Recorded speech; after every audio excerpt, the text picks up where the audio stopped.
Hello नमस्कार दोस्तों, आप सभी का मेरे इस YouTube चैनल पर स्वागत है। आज हम भारतीय इतिहास के कुछ तथ्यों के बारे में देखते हैं। आइए जानते हैं भारतीय इतिहास के बारे में। भारतीय इतिहास। तो भारतीय इतिहास के बारे में कुछ तथ्यों की बात करते हैं। सिंधु घाटी सभ्यता के महत्वपूर्ण स्थलों की बात करते हैं। तो सिंधु घाटी सभ्यता के महत्वपूर्ण स्थल नंबर एक पे आता है हड़प्पा किस नदी के किनारे विकसित हुई? तो रावी नदी के किनारे। और किसने खोजा इसको? तो दयाराम साहनी ने इसकी खोज की। और कब की? तो 1921 में की। दूसरा बात करें तो मोहनजोदड़ो की खोज किस नदी के किनारे हुई? तो सिंधु नदी के किनारे। और किसने की? तो राखलदास बनर्जी ने की। और कब की? तो 1922 में की। नंबर तीसरा देखते हैं। तो तीसरा लोथल किस नदी के किनारे? तो भोगवा नदी के किनारे। और इसकी खोज किसने की? तो S.R. राव ने इसकी खोज की। और कब की? तो 1954 में। नंबर 4 की बात करें तो कालीबंगा की खोज किसने करी? अमलानंद घोष ने की। किसने की? अमलानंद घोष ने की। और कब की? तो अमलानंद घोष ने 1951 से 52 के बीच में। और कालीबंगा किस नदी के किनारे स्थित है? तो घग्गर नदी के किनारे स्थित है। नंबर 5 बात करें रोपड़। तो रोपड़ किस नदी के किनारे स्थित है? तो सतलुज नदी के किनारे स्थित है रोपड़। और किसने इसकी खोज की? तो यज्ञदत्त शर्मा ने। कब की? तो 1953 से 56 के बीच में। नंबर 6 की बात करें तो कोट दीजी की खोज किस नदी के किनारे हुई? तो सिंधु नदी के किनारे। और किसने की? तो अफजल अहमद खां ने की। और कब की? तो 1953 में की।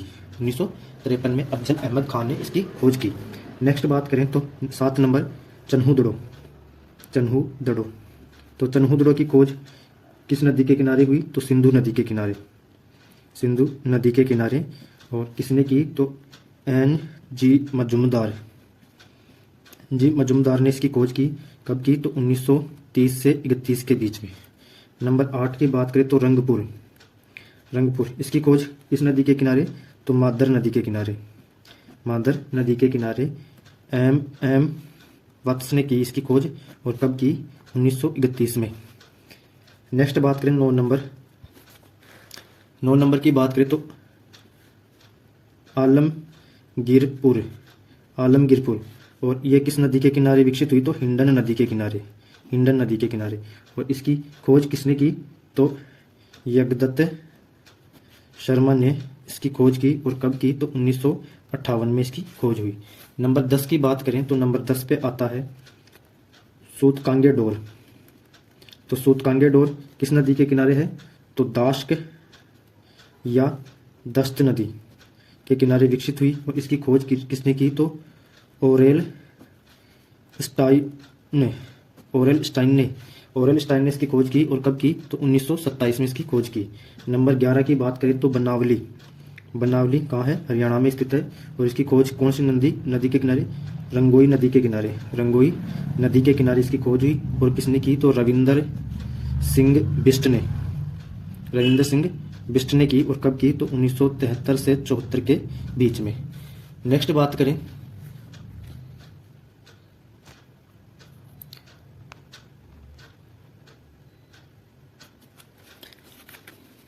नेक्स्ट बात करें 12 नंबर। तो 12 नंबर पे धोलावीरा। तो धोलावीरा की खोज किसने की? धोलावीरा की खोज कौन सी नदी? मनहर नदी। और मनहर नदी किसने की? तो R. रविंदर सिंह बिष्ट ने की। और कब की? तो 1990 से 91 के बीच में इसकी खोज हुई। और धोलावीरा यूनेस्को की कौन सी साइट है? तो यूनेस्को की 40वीं साइट है। 40वीं साइट है जो 2021 में यूनेस्को में शामिल हुई थी, जो 2021 में यूनेस्को में शामिल हुई थी।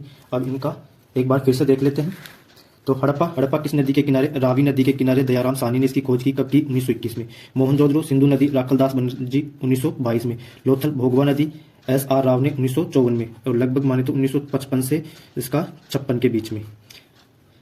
कालीबंगा किस नदी के किनारे? घग्गर नदी के किनारे। किसने की? अमलानंद घोष ने इसकी खोज की 1951 से 52 के बीच में। रोपड़ सतलुज नदी के किनारे यगदत्त शर्मा ने 1953 से 56 के बीच में। कोटतीजी सिंधु नदी के किनारे अफजल अहमद खान ने की, कब की? 1953 में। चन्हुदड़ो सिंधु नदी NG मजूमदार ने की, कब की? 1930 से 31 के बीच में। रंगपुर मादर नदी के किनारे MM वत्स ने की, कब की? 1931 में की।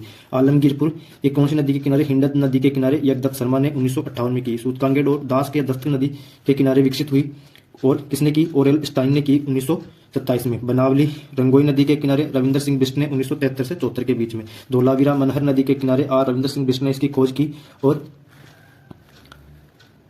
1973 से 74 के बीच में। और धोलावीरा मनहर नदी 1990 से 91 के बीच में। धोलावीरा 40वीं साइट है जो 2021 में यूनेस्को की साइट में शामिल हुई।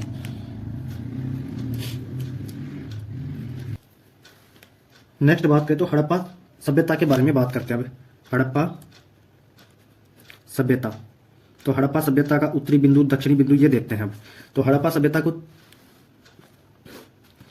उत्तरी, दक्षिणी, दक्षिण, पश्चिम और पूर्व, इन बिंदुओं के बारे में देखते हैं। तो उत्तरी बिंदु कौन सा है इसका? तो मांडा। उत्तरी बिंदु मांडा, और मांडा कहाँ है? जम्मू एंड कश्मीर में है। और जम्मू एंड कश्मीर का भी कौन सा जिला? तो अखनूर जिला, अखनूर जिले में स्थित है। और मांडा किस नदी के किनारे स्थित है? तो नदी हो जाती है मांडा के लिए चिनाब नदी। कौन सी नदी? चिनाब नदी के किनारे स्थित है। दक्षिणी भाग कौन सा है? देमाबाद, देमाबाद। और देमाबाद कहाँ स्थित है? तो महाराष्ट्र में स्थित है। और महाराष्ट्र में भी कौन सा? अहमदनगर जिले में, अहमदनगर जिले में स्थित है। महाराष्ट्र के अहमदनगर जिले में स्थित है। इस नदी के किनारे तो परवरा नदी के किनारे, और परवरा किसकी सहायक है? तो गोदावरी की, गोदावरी रिवर की सहायक नदी है। गोदावरी नदी की सहायक, गोदावरी नदी की सहायक नदी है परवरा नदी। पश्चिमी, बाद में पूर्वी बिंदु देखें, पहले पश्चिमी देखते हैं। तो पश्चिमी बिंदु हो गया सूतकांगे डोर, सूतकांगे डोर। और सूतकांगे डोर कहाँ स्थित है? तो बलूचिस्तान में स्थित है। बलूचिस्तान, बलूचिस्तान कहाँ है? पाकिस्तान में, बलूचिस्तान में स्थित है। और किस नदी के किनारे? तो दाश्क या दस्त नदी के किनारे स्थित है। पूर्वी बिंदु देखें तो पूर्वी बिंदु हो जाता है आलमगीरपुर, आलमगीरपुर, आलमगीरपुर। आलमगीरपुर कहाँ स्थित है? तो मेरठ यूपी में स्थित है, मेरठ यूपी में स्थित है। ठीक है। और किस नदी के किनारे? तो हिंडन नदी के किनारे, हिंडन नदी के किनारे।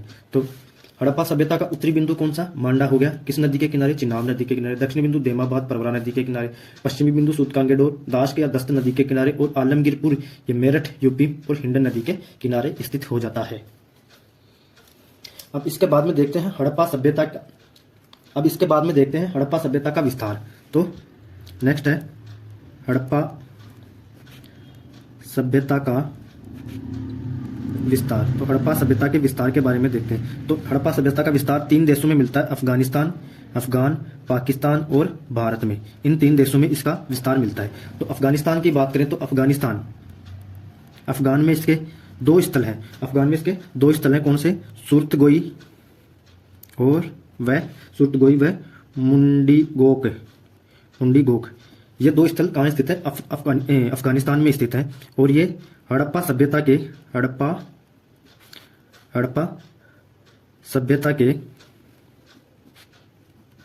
उत्तरी बिंदु माने जाते हैं। वैसे हड़प्पा सभ्यता के भारत में उत्तरी बिंदु कौन सा है? तो मांडा है। और वैसे देखें तो सूतगोई और मुंडीगोक ये कौन से हैं? तो हड़प्पा सभ्यता के उत्तरी बिंदु माने जाते हैं। ये सबसे उत्तर में यही है।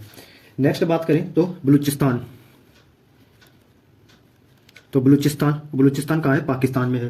बलूचिस्तान के देखें तो सूतकांगे डोर पहला स्थल तो यही हो गया, सूतकांगे डोर। सूतकाको है। नेक्स्ट बालाकोट।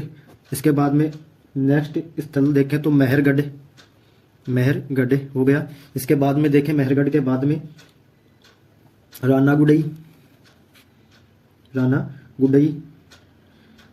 हो गया। रानागुड़ई के बाद में Rahman dairy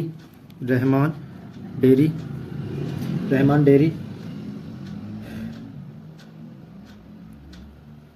sorry Rahman dairy, ये सिंध प्रांत में है, पाकिस्तान के सिंध प्रांत में है। इसके बाद में देखें राना गुडई के बाद में क्वेटा घाटी, ये भी कहाँ स्थित है, तो बलूचिस्तान में स्थित है, क्वेटा घाटी हो गया। इसके बाद में देखें तो डाबर कोट हो गया, डाबर कोट, ये भी कहाँ स्थित है, तो बलूचिस्तान में स्थित है डाबर कोट। इसके बाद में देखें बलूचिस्तान के और स्थल, तो एक कुल्ली, ये स्थल भी कहाँ स्थित है, तो बलूचिस्तान में है। तो बलूचिस्तान की कौन कौन से, सूतकांगिल और सूतकाको है, बालाकोट, मेहरगढ़, राना गुडई, क्वेटा घाटी, डाबर कोट और कुल्ली, ये स्थान कहाँ स्थित है, तो बलूचिस्तान में। अब पाकिस्तान का सिंध प्रांत देखते हैं, पाकिस्तान का सिंध प्रांत है। तो पाकिस्तान के सिंध प्रांत में कौन कौन से स्थल हैं, ये कहाँ स्थित है, पाकिस्तान। पाकिस्तान के सिंध प्रांत में कौन कौन से स्थल हैं, तो मोहनजोदड़ो, दूसरा स्थल कोट दीजी, मोहनजोदड़ो, कोट दीजी और चन्हूदड़ो। इसके बाद में नेक्स्ट बात करें तो अली मुराद, तो ये स्थल कहाँ स्थित है, तो सिंध प्रांत पाकिस्तान में, मोहनजोदड़ो, कोट दीजी, चन्हूदड़ो और अली मुराद। अब पाकिस्तान का पंजाब प्रांत में देखते हैं कौन कौन से स्थल हैं, पंजाब प्रांत पाकिस्तान, ठीक है। तो पाकिस्तान के पंजाब प्रांत में कौन कौन से स्थल हैं, तो हड़प्पा कौन से, तो पाकिस्तान के पंजाब में है, हड़प्पा हो गया, गनेरी वाल हो गया, रहमान डेयरी हो गया, गनेरीवाल, रहमान डेयरी। इसके बाद में नेक्स्ट स्थल की बात करें तो सराय खोला हो गया, गुमला हो गया, ये सब कहाँ स्थित है, तो पंजाब के पाकिस्तान प्रांत में स्थित है। और एक और है इसका जलीलपुर, तो जलीलपुर भी कहाँ स्थित है, तो पंजाब प्रांत पाकिस्तान में स्थित है। तो इनका रिवीजन देखो एक बार। सूटगोई और मुंडी शोक, ये हड़प्पा सभ्यता के उत्तरी बिंदु माने जाते हैं। बलूचिस्तान में सूतकांगेल और सूतकाको है, बालाकोट, मेहरगढ़, राना गुडई, क्वेटा घाटी, डाबर कोट, कुल्ली, ये सभी स्थान कहाँ स्थित है, तो बलूचिस्तान में स्थित है। सिंध प्रांत पाकिस्तान में मोहनजोदड़ो, कोट दीजी, चन्हूदड़ो और अली मुराद, ये सब कहाँ है, सिंध प्रांत पाकिस्तान में। तो सिंध और पंजाब प्रांत पाकिस्तान, हड़प्पा, गनेरीवाल, रहमान डेयरी, सराय खोला, गुमला और जलीलपुर, ये सब कहाँ स्थित है, तो पंजाब प्रांत पाकिस्तान में स्थित है। अब भारत के स्थलों के बारे में देखते हैं, तो भारत के स्थलों के बारे में देखते हैं। भारत का पंजाब प्रांत है, पंजाब ये अपना भारत वाला। तो भारत के पंजाब में कौन कौन से स्थल हैं, तो रोपड़ है, संगोल, वाड़ा और चक 86 ये कहाँ के हैं, पंजाब के हैं। इसके बाद में हरियाणा के देखें तो हरियाणा के कौन कौन से स्थल हैं, तो बनावली, ये कहाँ है, हरियाणा में।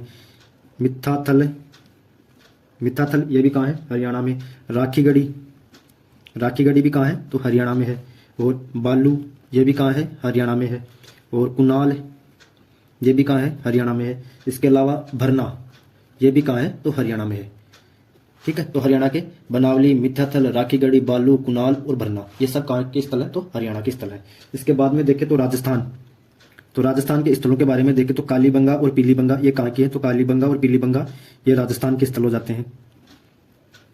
कालीबंगा और पीलीबंगा ये राजस्थान के स्थल हो गए। इसके बाद में यूपी के देखें, उत्तर प्रदेश के देखें तो उत्तर प्रदेश का हो गया आलमगीरपुर हो गया। और कौन सा, उल्लास हो गया। इसके अलावा बड़ा गांव, ये कहाँ के हैं, तो यूपी के स्थल हो जाते हैं। इसके बाद में देखें तो महाराष्ट्र का कौन सा स्थल है, तो देमाबाद कहाँ स्थित है, तो महाराष्ट्र में।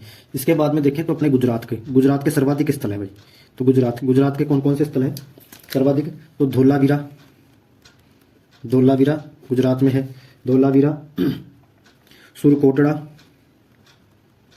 ये भी कहाँ है, गुजरात में है। देसलपुर, ये भी कहाँ है, गुजरात में है। रंगपुर, ये भी गुजरात में है। इसके अलावा लोथल, ये भी कहाँ है, तो गुजरात में है। लोथल के बाद में देखिए रोजदी, ये भी गुजरात में है। इसके बाद में नागेश्वर, ये भी गुजरात में स्थित है। प्रभास पाटन, गुजरात में स्थित है। प्रभास पाटन, नगवाड़ा, ये भी कहाँ है, गुजरात में है। नगवाड़ा हो गया। और रोजदी, ये भी कहाँ है, गुजरात में स्थित है। देसलपुर, ये भी कहाँ है, गुजरात में है। और करीमशाही, ये भी कहाँ है, गुजरात में है। और एक है कोटड़ा भादली, कोटड़ा भादली, ये हाल ही में खोजा गया है। कब खोजा गया, तो अक्टूबर नवंबर 2020 को, अक्टूबर नवंबर 2020 को। और यहाँ से किसके साक्ष्य मिले, तो डेयरी उत्पादन के साक्ष्य मिले हैं, डेयरी उत्पादन के यहाँ से साक्ष्य मिले हैं। ठीक है, तो ये प्रमुख स्थल हो गए। तो पंजाब का कौन कौन सा हो गया, तो रोपड़, संघोल, बाड़ा और चक 86। हरियाणा के बनावली, मिथ्याथल, राखीगढ़ी, बालू, कुनाल, भरना।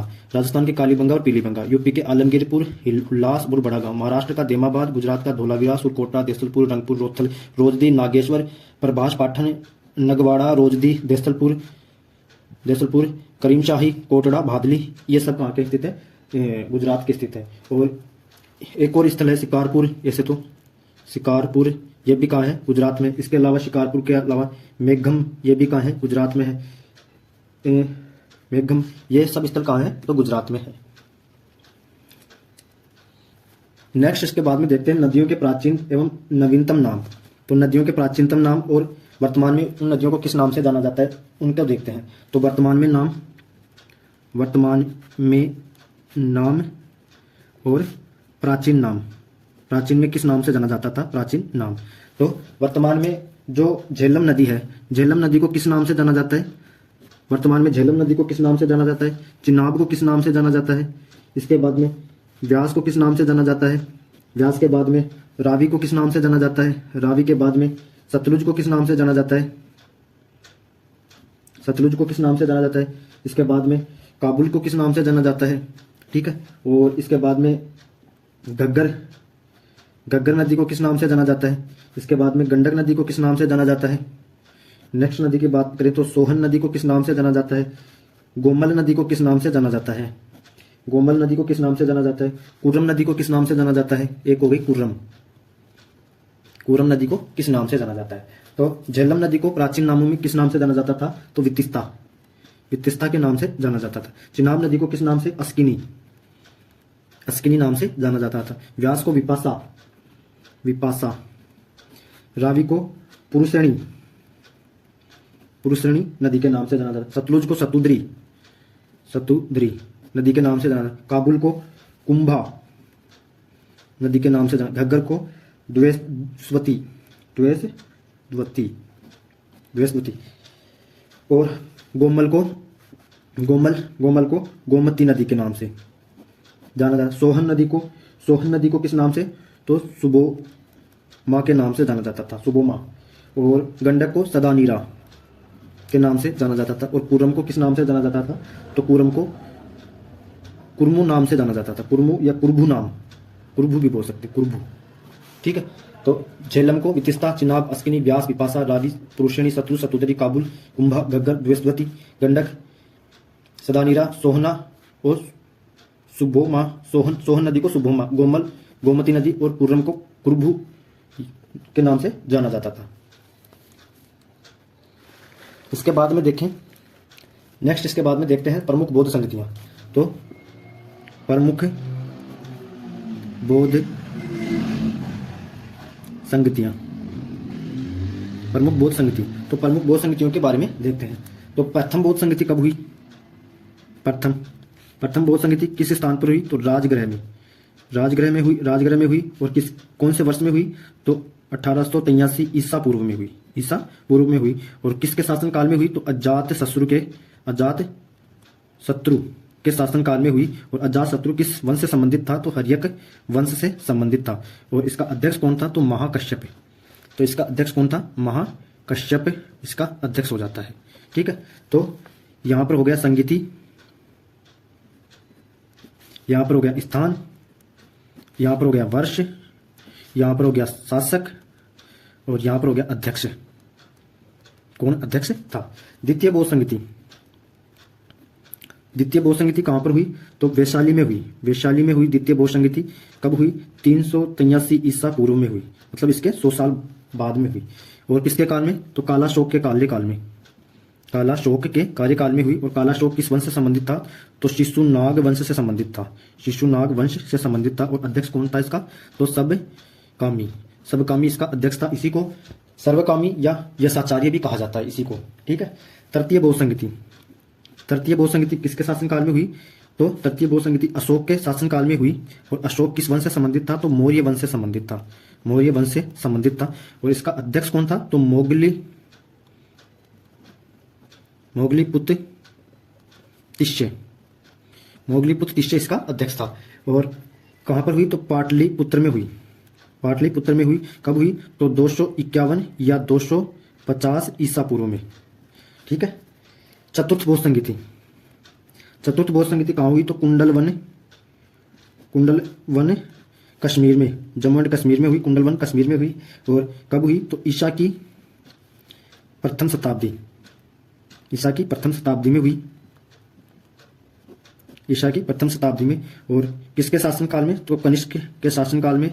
और कनिष्क किस वंश से संबंधित था? तो कुषाण वंश से संबंधित था। कुषाण वंश से। और इसका अध्यक्ष कौन था? तो अध्यक्ष वसुमित्र हो जाता है। अध्यक्ष वसुमित्र।